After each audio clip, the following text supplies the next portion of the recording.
Good morning, everyone, and welcome to day 3. Or is it 4 already? 4! Wow, it went by fast. So the title of our event today is Soulful Connections. And we will be talking about the role of our faith and beliefs in our overall well-being. It is a dimension of our wellness.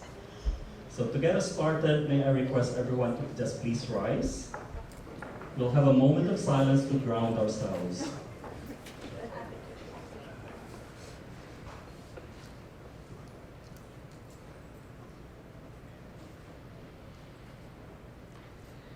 Let's pray.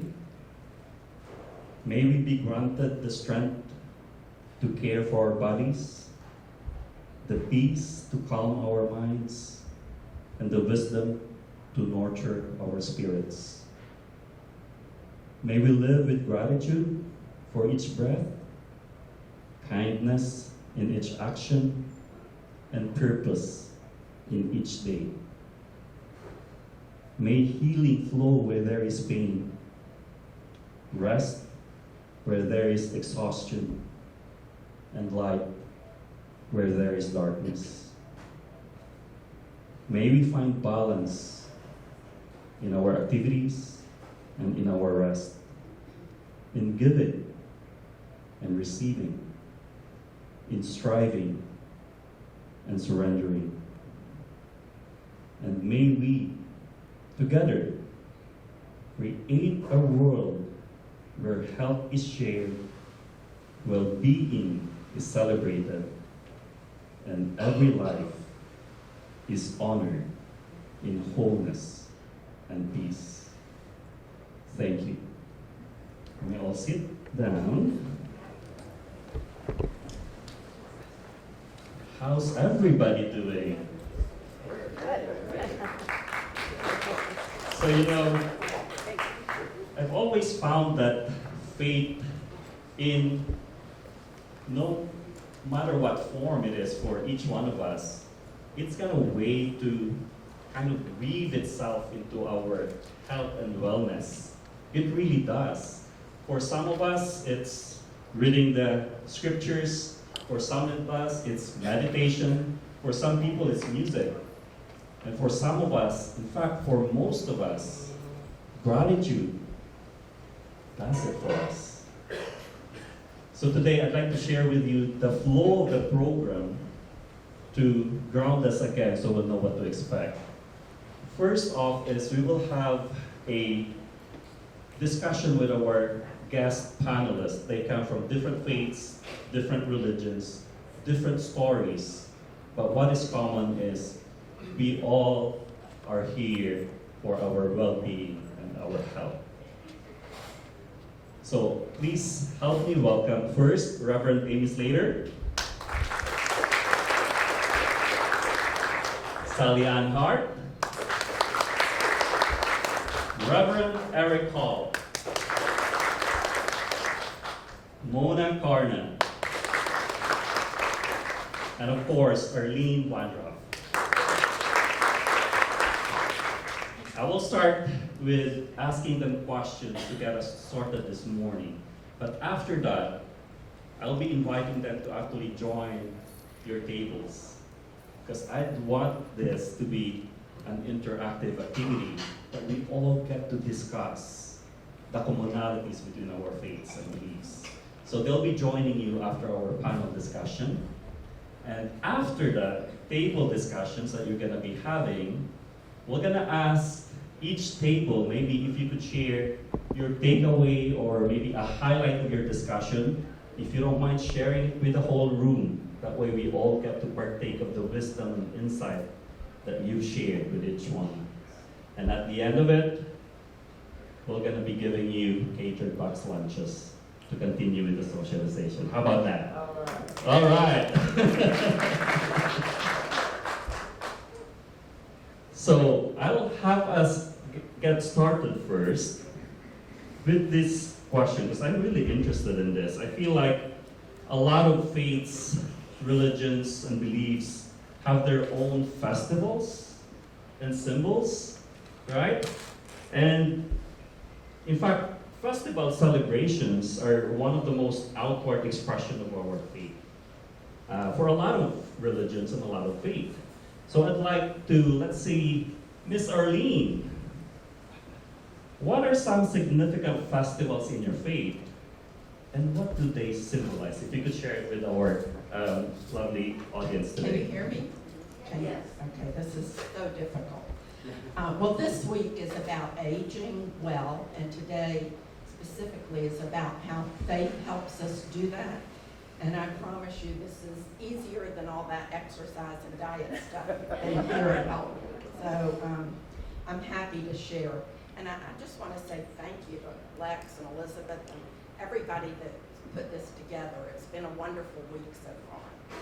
But the main tradition in Judaism is called Tikkun Olam, and that translates to repair the world.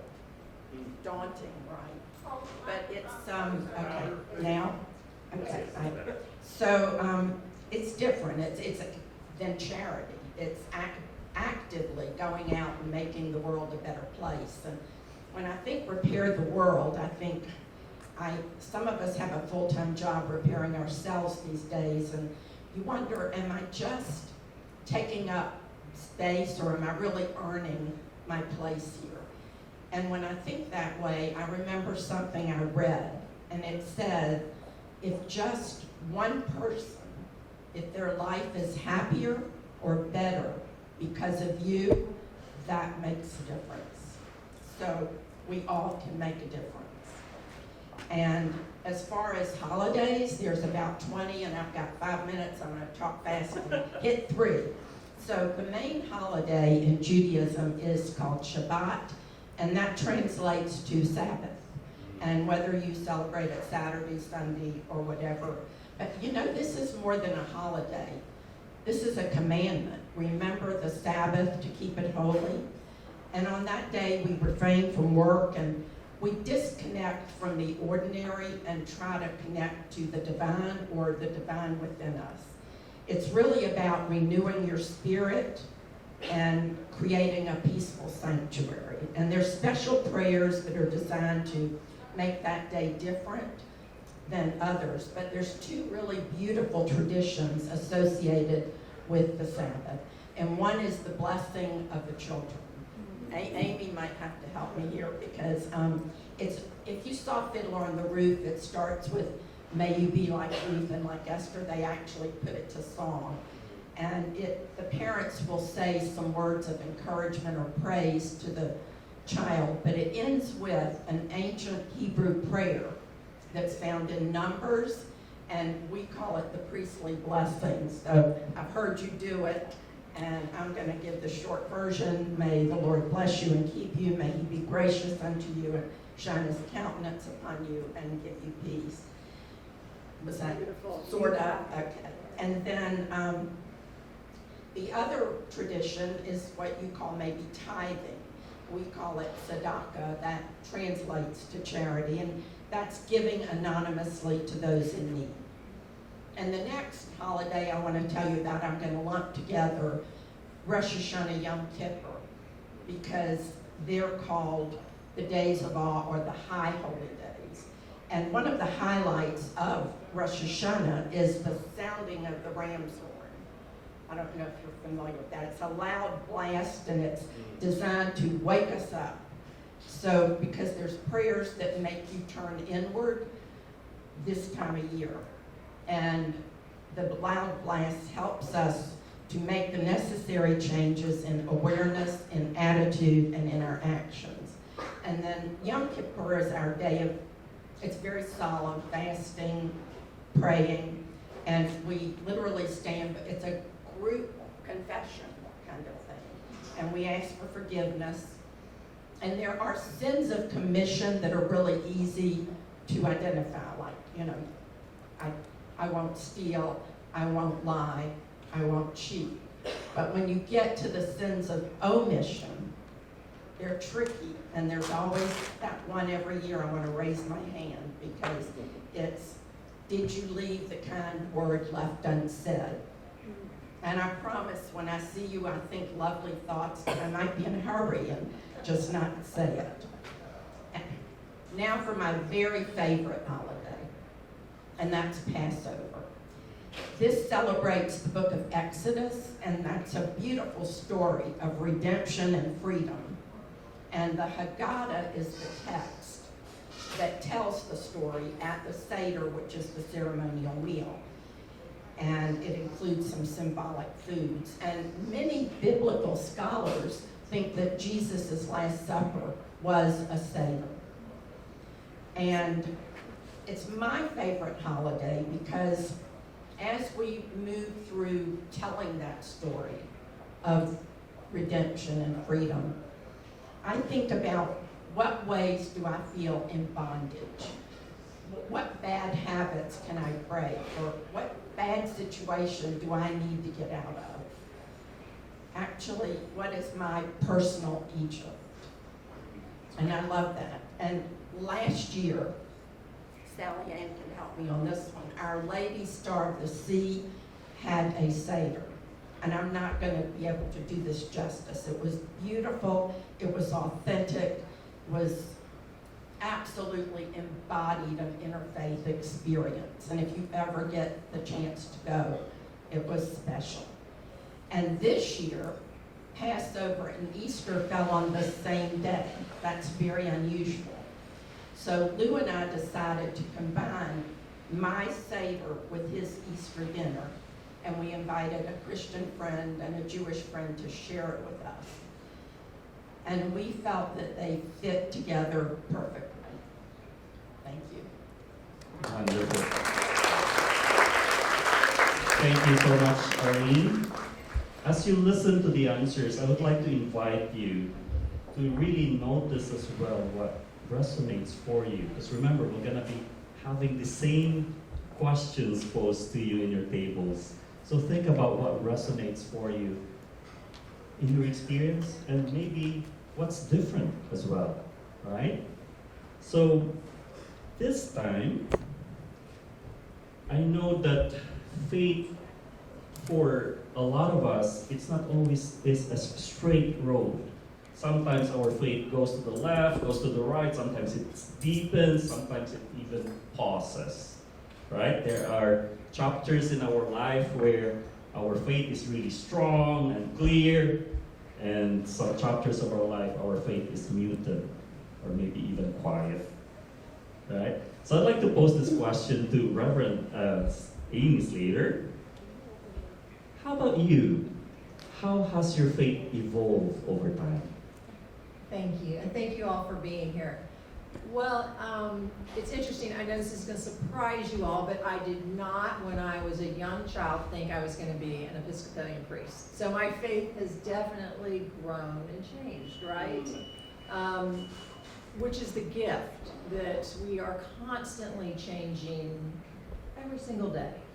And I have this beautiful gift that I do a lot of the burial services at Christ Church, just up the road. And I learn a lot about living a life of faith through the people that I celebrate and celebrate their life.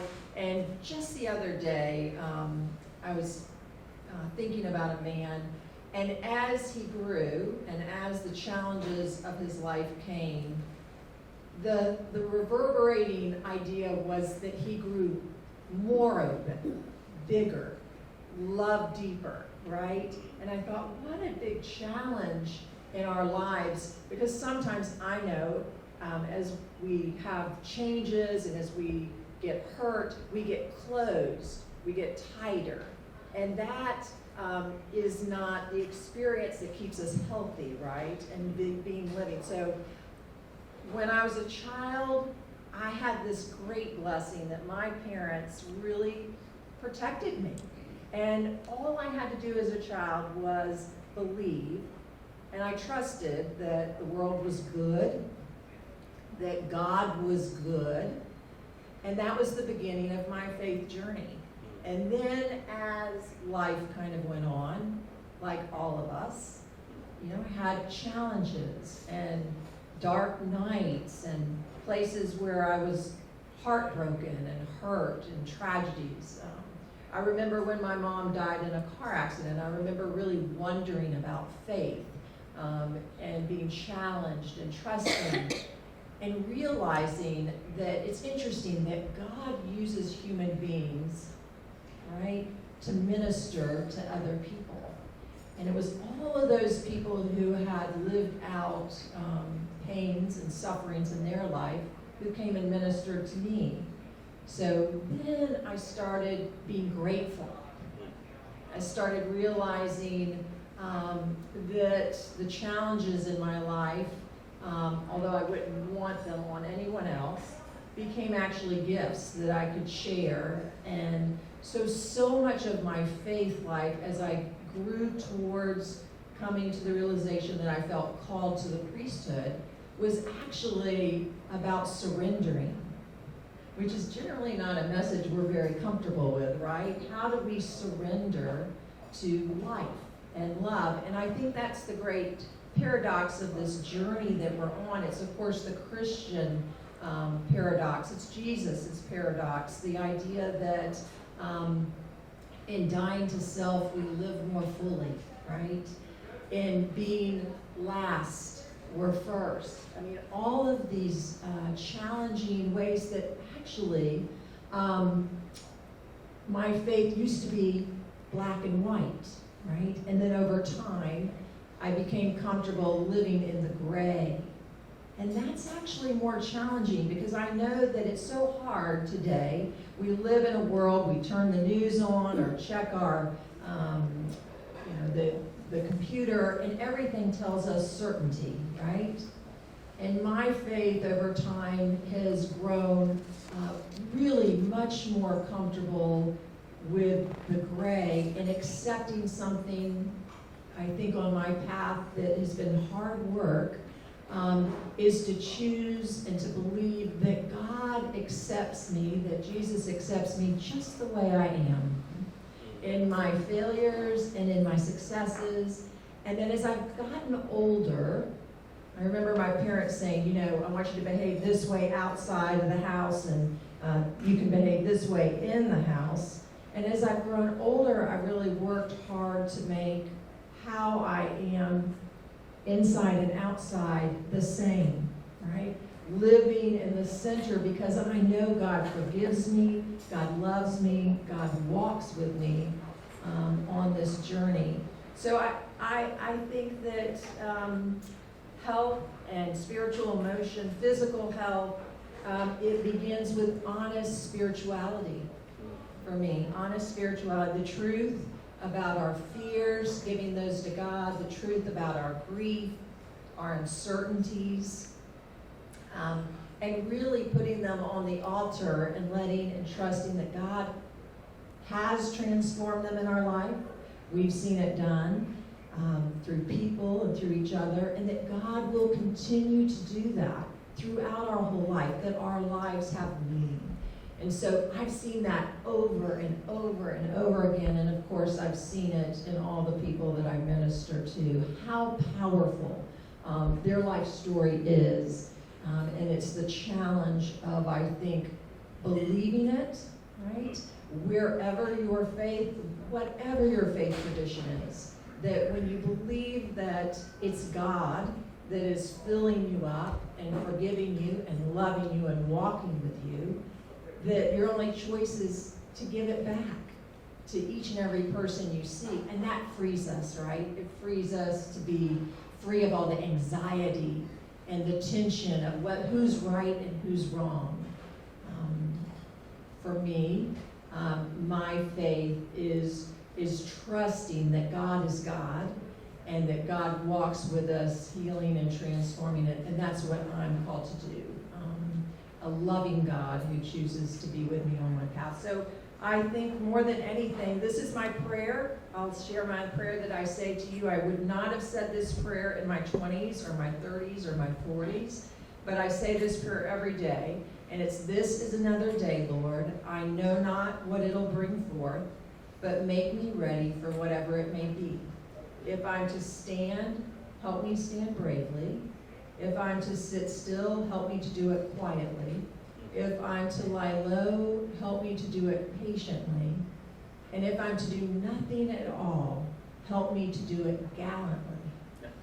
Make these words more than words and give me the Spirit of Jesus. So yes, surrendering and letting God's love fill me up so I can share it with others. That's where I'm going to. Wonderful. Thank you so much for sharing that prayer. What a lovely prayer. And I think this is what I am so excited about our event today. Because yes, we get to study different religions, but I feel like today I'm given the opportunity to kind of move the curtain out of the way and listen from the representatives of different faiths that we have today. And the next question is, I've been thinking about this. For a lot of us, our faith does not necessarily just contained in holy books or holy spaces, but it actually in what we do. It is in helping our neighbors and helping whoever is in need. So I'm interested to know, for Ms. Mona Karna, I'd like to ask this question: how does your faith influence your daily decisions and actions? Very much so. I come from India, which is, can you hear me all? Yes? Get it close to your mouth. Can you hear me? Yes. Oh. Better, much better. Okay. India is a country where people literally live on faith. Their day-to-day life is nothing but hope, because they don't know what's going to happen tomorrow. Most of them, of course, there are two classes. There are very rich people and extremely poor people. So the poor people are the ones who believe in faith all the time. Their day-to-day life is faith. Now, India is the oldest religion.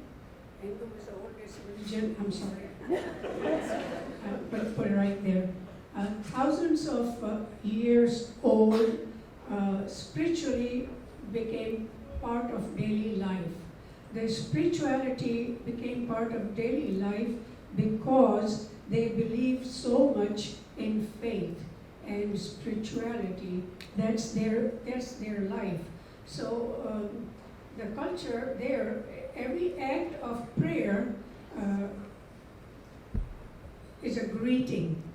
Like they say namaste, they hold two hands and they welcome you.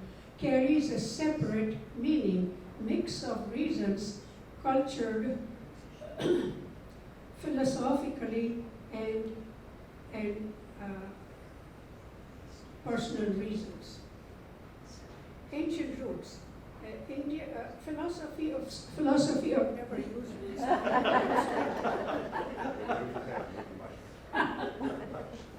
Philosophy of soul. Indians thought emphasis on life is more than just body. There is a soul which is called Atma within everyone. The goal of life often seen as realizing one's true self and connection with the divine, which is moksha. From suffering and birth, this belief gives people hope and faith and purpose and peace along the lives of ups and downs.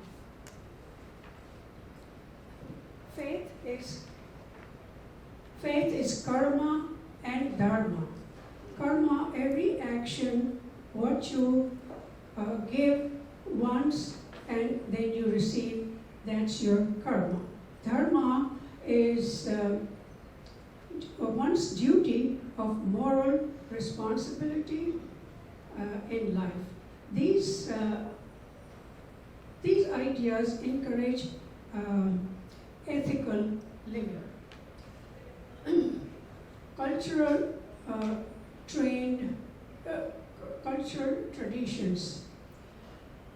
Spiritually in India is not only about religion, it is part of music, festivals, and good family rituals and yoga and meditation.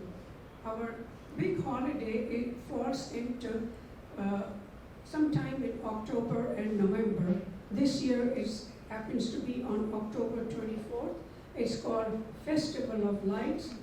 Everybody lights up their houses with a little clay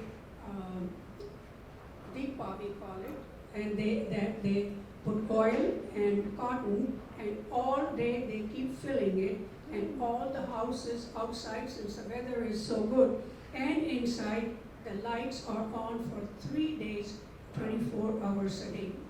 And that is mostly for us to enjoy family, being together with family, kids, and everybody comes home for those 3 days of Diwali. You are dressing up with your best outfits and lot of sweets and lot of good food during those 3 days. Children in India grow up hearing stories of gods, saints, and heroes that teach them values of courage, compassion, and truth. For personal connection, inner peace, many Indians see spiritually not as blind faith, but as a path for personal experience through prayers, meditation, and devotion. Faith helps them feel connected to future, community, nature, community, and family. Very important. One more thing. Now, you probably don't know it's I'm sorry. I have to get used to this if I have to do this more often. Population of India right now is 1.46 billion. We have billion with B. We have 28 states and 22 official languages. So if I went to another state, I happen to have grown up there, I can probably speak 3 or 4 languages. And the food is different in every state of the country. So mostly, since I have been brought up there, I know exactly what to expect if I go in a different state to visit my family or friends or anybody that I want to visit. So there is really a lot to learn about culture and faith in India, mainly because of our population being so, majority of them being so poor. They don't know if they have anything next day coming or not, so they believe in faith, and that's their life, and they just love it, and it works for almost everybody. Thank you. Thank you, Ms. Nora. Yesterday, if you were with us, we spoke about the role of nutrition in our wellness, right? And it sounds to me like India, again, with a vast number of people, say that number again? 1 point something billion? 1.46 billion. 1.46 billion people, 22 languages, different food in those regions. One common thing is their faith. And it informs their wellness as well. So thank you for sharing that, Ms. Mona. And this time, I'm thinking, again, for a lot of us, our faith really comes out in our service to others. And for a lot of people, it actually is almost like a form of worship, to serve other people, to serve our loved ones. So I'd like to pose this question to Ms. Salian. How does your faith encourage you to help others and contribute to your community? Thank you. Okay, I'm trying to get familiar with this microphone. That was a good lesson. Well, I have to start with this story. As a little girl, I was sitting at the dinner table with my parents, my family, and I announced what I wanted to be when I grew up. And I said, first of all, I'm Catholic. So I said, and my father was at the head of the table, and I looked directly at my father and I said, I want to be a Catholic priest. That was a total conversation stopper. And my father looked at my mother and he said, where is she getting these ideas? So he said very calmly, you know, Sally Ann, you can be a nun. And I said, but I don't want to be a nun. I want to be a priest. I think their outfits are actually prettier. So anyway, later in life, I mean, all little Catholic girls, I think, entertain the idea of being a nun for sure. And so having been told that that is what my career might be, or I could consider it, and I grew up in the day when it would either be a nun, or a secretary, or a teacher, or a nurse. And that was pretty much it, right? So how many are familiar with that feeling? So in any event, I became a little bit older as a teenager, and I really did seriously contemplate becoming a nun and joining a convent. And I discerned for a period of time about being a nun. And here's what I realized in that very, very quiet and contemplative discernment. I realized that I would fail totally at one of the great things, obedience. That would be really, really tough for me. And in the back of my mind, I hadn't really contemplated marriage at that point. I was kind of scared of boys. But honestly, at that time, in the back of my mind, I thought, I want to be a mother. So I am not the contemplative type 100%. Of course, I say my prayers and do my duty in terms of respecting and honoring God that way. But I find that faith in action is my particular calling. And I think we all have to look deep inside and figure out, what is my gift?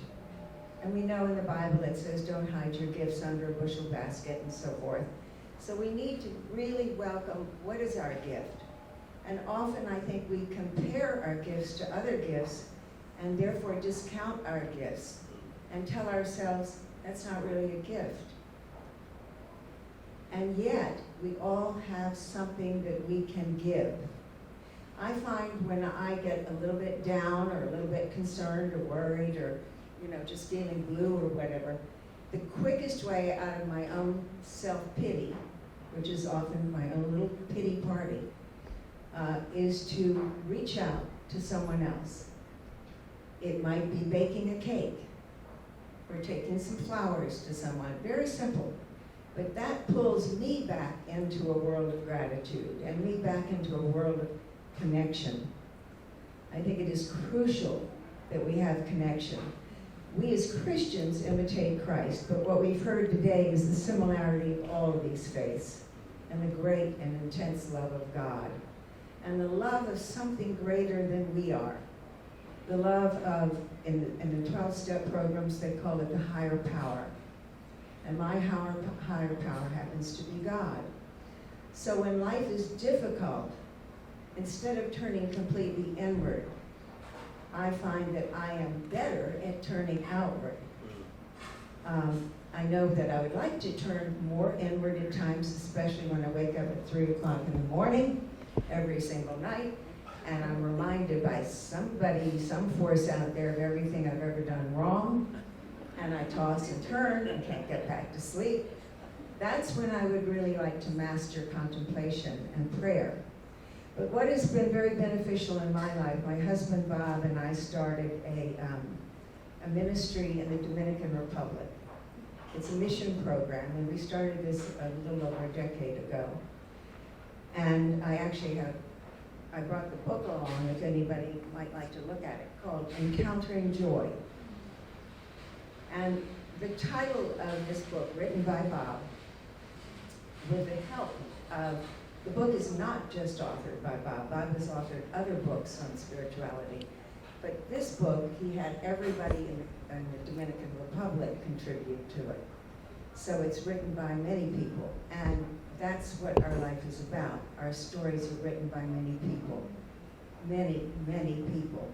Behind every facade, we all have one. When I got up this morning, I put on my mask, I put on my costume, and I came to be who I'm going to be today, in this position at this table today. And tomorrow, it may be another costume, and another facade, and another mask. But behind all of that is a story. And Amy mentioned this, we all have a story. And we are more alike than we are not alike. So God forbid we live our lives, especially in these twilight years, according to the rules of politics, or according to the engagements of war, or according to anger or fear, or according to anything but love. So I'd like to just ask that everybody take a hold of the hand sitting next to you. And I want to do a little quiet prayer. And I just would love for you to repeat after me. We all share God, I think. And therefore, this is a little prayer to help us stop. And I do this one to be a little more contemplative in life. I'm going to say the prayer, and then we're going to go through it word by word, one by one. Be still, and you repeat after me. Be still, and know that I am God. Now as we go through it, I want you to drop a word at the end. So just close your eyes. Be still and know that I am God. Say it. Be still and know that I am God. Be still and know that I am. Be still and know that I am. Be still and know. Be still and know. Be still. Be still. Thank you.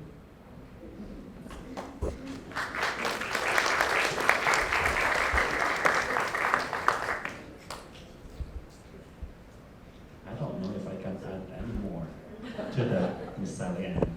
Lovely, lovely. Thank you so much for sharing that. Now, for a lot of us, there's always a thread of spirituality to what we're doing, and it comes out in our well-being. And as Miss Sally Ann has alluded to earlier, it's our gifting.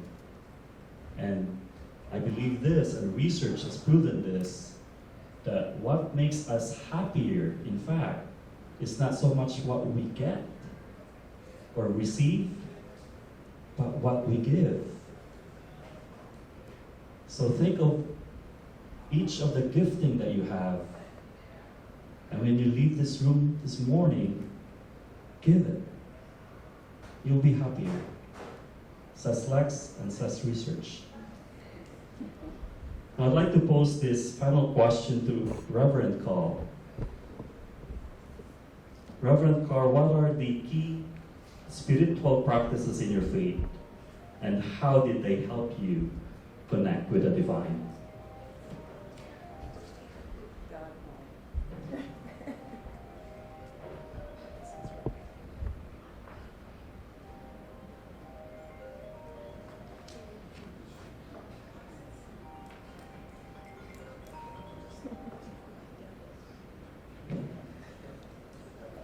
Good morning. My name is Eric Call, and I hold a couple of positions. I'm a retired priest, and I love to. My wife and I are chaplains to the retired clergy of the Diocese of Florida. And just so you know, we have a motto, and that is that we are retired, not expired. And still very active. I'm adjunct clergy at Christ Church, as well as I do supply work around the diocese.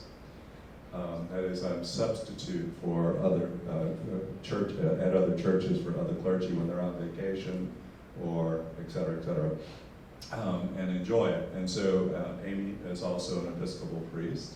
And one thing that I'll be able to say that is really true is that once you've met one Episcopal priest, you've met one Episcopal priest. That's it. For those unfamiliar with the Episcopal tradition, to answer this question, I want to be able to let you know that we are part of something called the Anglican Communion. Most recently, we have appointed a new Archbishop of Canterbury, the 106th Archbishop of Canterbury, going all the way back to the first millennium of the Christian Church. And it is a female Archbishop of Canterbury, interesting enough. So we're part of the Anglican Communion. There are 90 million Anglicans worldwide.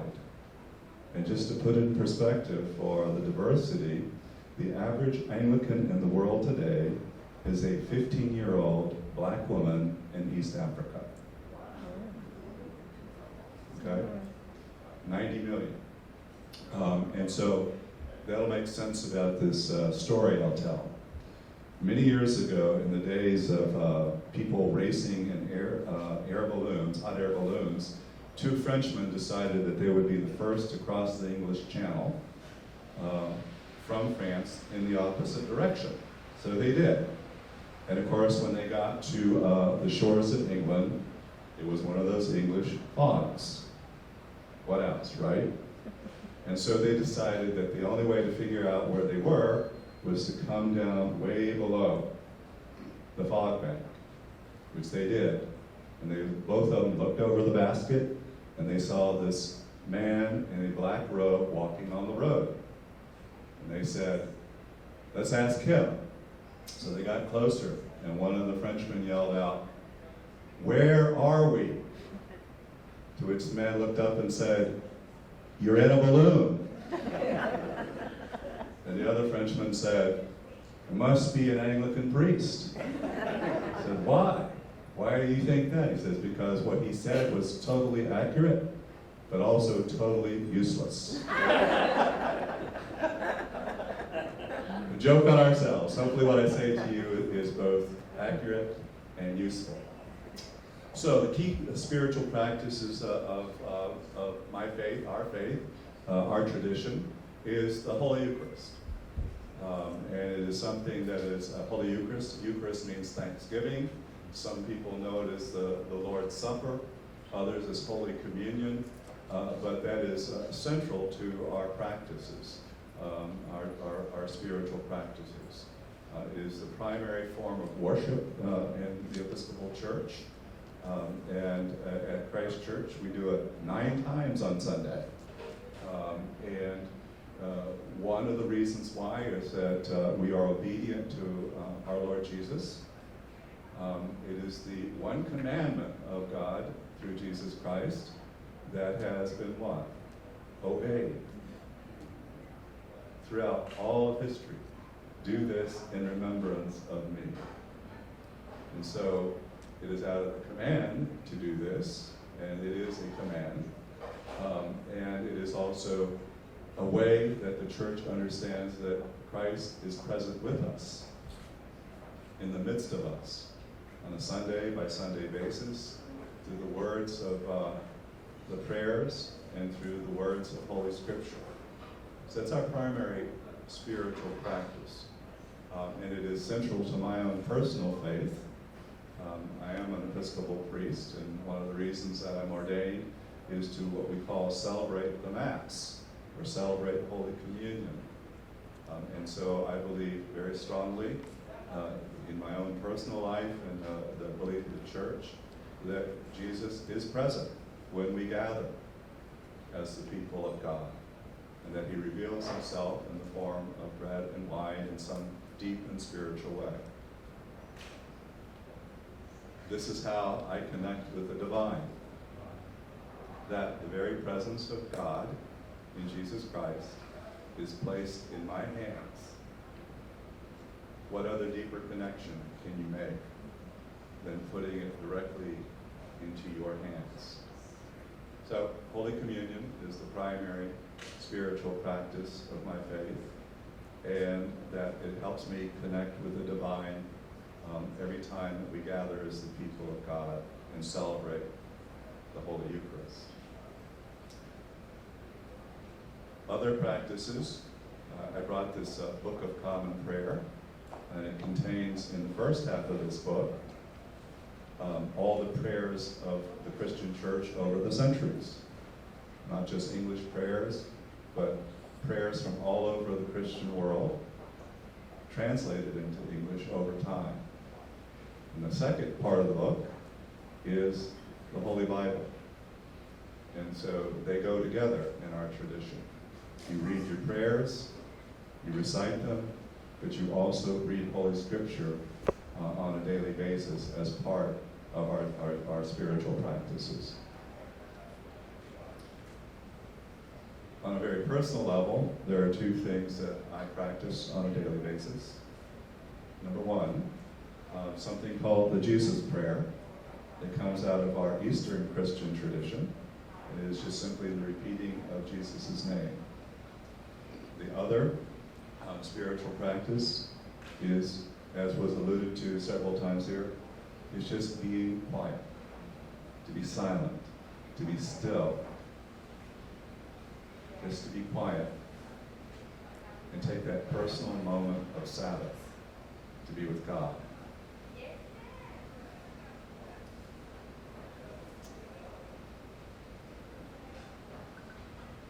Thank you for listening. Thank you, Reverend Paul. At this point of our program, I'm going to invite our panelists to actually join your tables, if you may. And for those other tables, that we also have our wellness team who's going to be sitting with you to help facilitate the discussion on your tables. Often, faith is most powerful when it is personal. We've heard their personal stories, and if we have our own beliefs and experience it personally, I really think it's the most powerful. So I would encourage each table to share your personal beliefs as well and have a robust, healthy discussion of each other's faith traditions. So we'll get started with those.